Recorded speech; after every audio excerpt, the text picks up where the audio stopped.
নেই, হাসপাতালে রোগীদের উপর, অ্যাম্বুলেন্সের উপর হামলা করা, এই বর্বর ন্যাক্কারজনক হামলা করতেও তারা বুক কাঁপেনি। আজকে সময় এসেছে বলে আছে, আজকে সময় এসেছে আমাদেরকে সেই সালাউদ্দিন আইয়ুবী রহমতুল্লাহি আলাইহির ভূমিকা অবতীর্ণ হয়ে, নুরউদ্দিন জঙ্গি রহমতুল্লাহি আলাইহির ভূমিকা অবতীর্ণ হয়ে, মুহাম্মদ বিন কাসিম রহমতুল্লাহি আলাইহির ভূমিকা অবতীর্ণ হয়ে সেই সশস্ত্র জিহাদের মাধ্যমে মুসলমানদের পবিত্র ভূমি ফিলিস্তিনকে রক্ষা করা। কি বলেন ঠিক কিনা?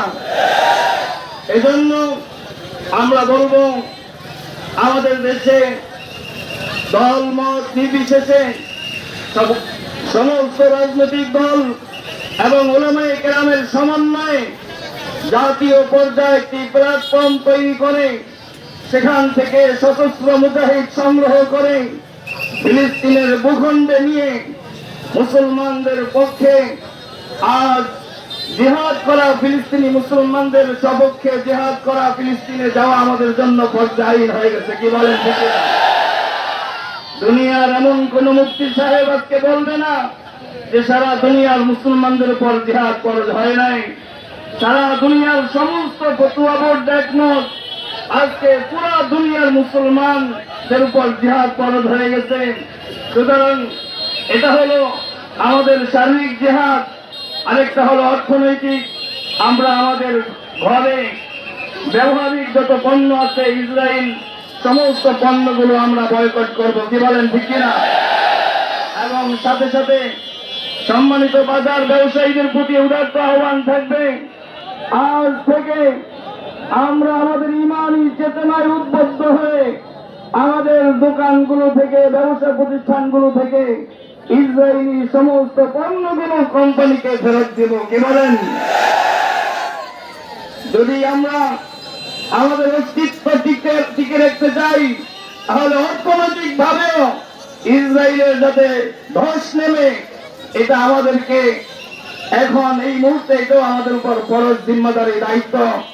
আমি এই ফরজ জিম্মাদারি, অর্থনৈতিক ভাবে ইসরায়েল যাতে ধস নামে, তাদের সকল পণ্যগুলো আমরা আপন আপন দোকান থেকে নিজেদের ইমানি চেতনায় উদ্বুদ্ধ হয়ে তাদের কোম্পানিকে ফেরত দিব।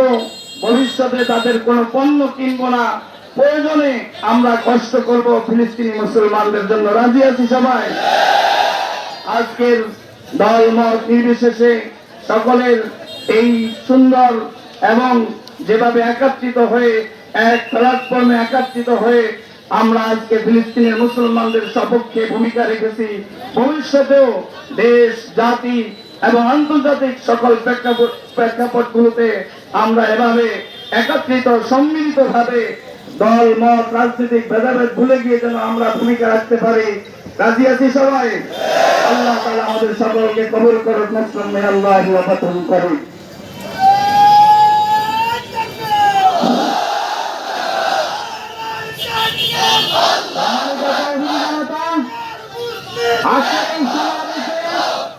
এই পর্যায়ে গুরুত্বপূর্ণ বক্তব্য রাখবেন যাদের নেতৃত্বে ২৪-এর গণ অভ্যুত্থানের মাধ্যমে প্রমাণ করেছেন অধিকার আদায় কিভাবে করা যায়।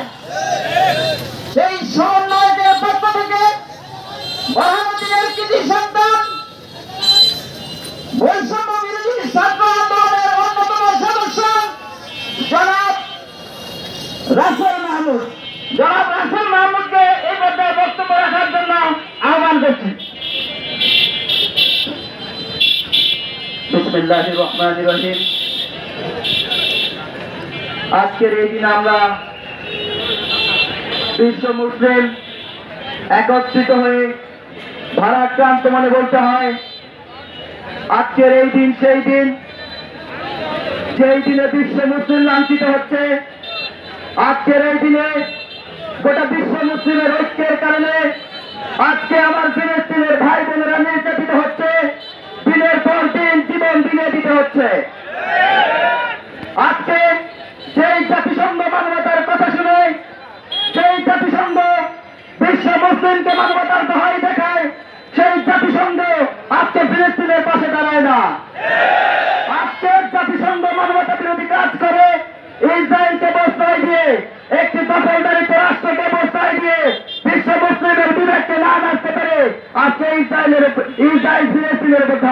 চালাতে সুযোগ পেয়েছে। আজকে বিশ্ব মুসলিম নীরব রয়েছে কেন? আজকে যে জাতিসংঘ গোটা বিশ্বের প্রতিনিধিত্ব করে, সেই জাতিসংঘে মুসলিমদের তেমন কোনো প্রতিনিধি নাই। আমরা বলতে চাই, বিশ্ব মুসলিম যদি ঐক্যবদ্ধ হয়ে এই জাতিসংঘে মুসলিমের প্রতিনিধিত্ব কায়েম করে, যদি মুসলিমদের প্রতিনিধিত্ব কায়েম করতে পারে, তাহলে আজকে বিশ্ব মুসলিমকে এই দিন দেখতে হতো না। আমরা নবী প্রেমিক মুসলিমরা, তাওহীদে বিশ্বাসী, একত্ববাদী মুসলিমরা আমরা বলতে চাই, বিশ্বের যেই প্রান্তে মুসলিম নির্যাতিত হবে, আমরা বিশ্ব মুসলিম ঐক্যবদ্ধ হয়ে সে মুসলিমদের পাশে দাঁড়িয়ে জুলুমবাজদের দখলদারিত্বের বিরুদ্ধে সংগ্রাম ঘোষণা করব। একটু দখলদারিত্ব রাষ্ট্র ইসরায়েল, যাদের কোনো ভূখণ্ড ছিল না, ফিলিস্তিনের ভূমিতে যাদের আস্থানা ছিল, যারা ফিলিস্তিনের ভূমিতে বেড়ে উঠেছে, আজকে তারা বিশ্ব দখলদারিত্ব রেখে যাচ্ছে। আজকে তারা জাতিসংঘের প্রশ্রয়ে, আমেরিকার প্রশ্রয়ে, খ্রিস্টান ইহুদিদের প্রশ্রয়ে মুসলিমদের উপর নির্যাতন চালিয়ে যাচ্ছে। ইসরায়েল কোন রাষ্ট্র নয়, ইসরায়েল একটি দখলদারি শক্তি। আমরা সেই ইসরায়েলের বিরুদ্ধে সংগ্রাম ঘোষণা করতে প্রস্তুত রয়েছে। আমরা দেখতে পেয়েছি ফিলিস্তিনের মানুষদেরকে তারা কিভাবে হত্যা করেছে, পুরো রাফাকে নিশ্চিহ্ন করে দিয়ে চাইবে ইসরায়েল রাষ্ট্র। আমরা দেখেছি হাসপাতালগুলোতে ঘুরিয়ে দিয়েছে, স্কুলগুলোতে কিভাবে হামলা করেছে। আমরা লক্ষ লক্ষ শিশুদের রক্তাক্ত হতে দেখেছি। আমরা লক্ষ লক্ষ ফিলিস্তিনি মুসলিমকে ইসরায়েল কিভাবে গণহত্যা করে হত্যা করেছে, সেই নির্মম দৃশ্য আমরা দেখেছি। আমরা বিশ্ব মুসলিম বলতে চাই, এই ফিলিস্তিনের পাশে দাঁড়িয়ে বিশ্ব মুসলিম ঐক্যবদ্ধ হয়ে ইসরায়েলের বিরুদ্ধে আমরা যুদ্ধ ঘোষণা করতে প্রস্তুত রয়েছে। আমরা বিশ্ব মুসলিম ঐক্যবদ্ধ থাকলে পৃথিবীর কোন এমন অপশক্তি নেই যারা মুসলিমদের দিকে আঙ্গুল তুলে কথা বলতে পারবে।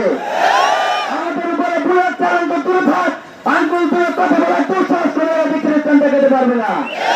আমরা স্মরণ করে দিতে চাই যুদ্ধের কথা, ওদের যুদ্ধের কথা আমরা স্মরণ করে দিতে চাই। 353 সাহাবীর কথা, যারা বিশ্ব মুসলিমের হয়ে প্রতিনিধিত্ব করে ইহুদিদেরকে, খ্রিস্টানদেরকে এই বিশ্বের ময়দানে পরাজিত করতে পেরেছে। আমরা সেই উম্মত মুহাম্মাদে আমাদের বুকের তাকে রক্ত ঢেলে দিয়ে আমরা মুসলিমদের পাশে দাঁড়িয়ে আবার সেই দখলদারিত্ব, হিন্দুত্ববাদী, সেই খ্রিস্টানবাদী, সেই খুনিদের বিরুদ্ধে আমরা লড়াই করতে প্রস্তুত হয়েছি কিনা। আমরা মুসলিমরা বলতে চাই, ঐক্যবদ্ধ থেকে আবার আমরা সেই খুনিদের বিরুদ্ধে, সেই দখলদারিত্বের বিরুদ্ধে, জুলুমবাজদের বিরুদ্ধে লড়াই করার জন্য সবাই প্রস্তুত থাকবো।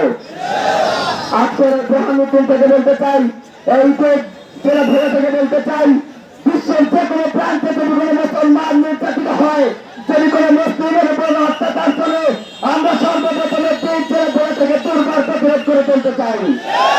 আল্লাহ তাআলা যদি সুযোগ দান করে, আমরা ফিলিস্তিনের হয়ে সেই ইসরায়েলের বিরুদ্ধে যুদ্ধ ঘোষণা করে সেখানে যে যুদ্ধ করতে আমরা প্রস্তুত রয়েছে। এই বলে আমি আমার বক্তব্য শেষ করছি। সবাইকে অসংখ্য ধন্যবাদ। সম্মানিত উপস্থিতি, সম্মানিত তাওহীদি জনতা, আজকের এই বিক্ষোভ সমাবেশে এই পর্যায়ে গুরুত্বপূর্ণ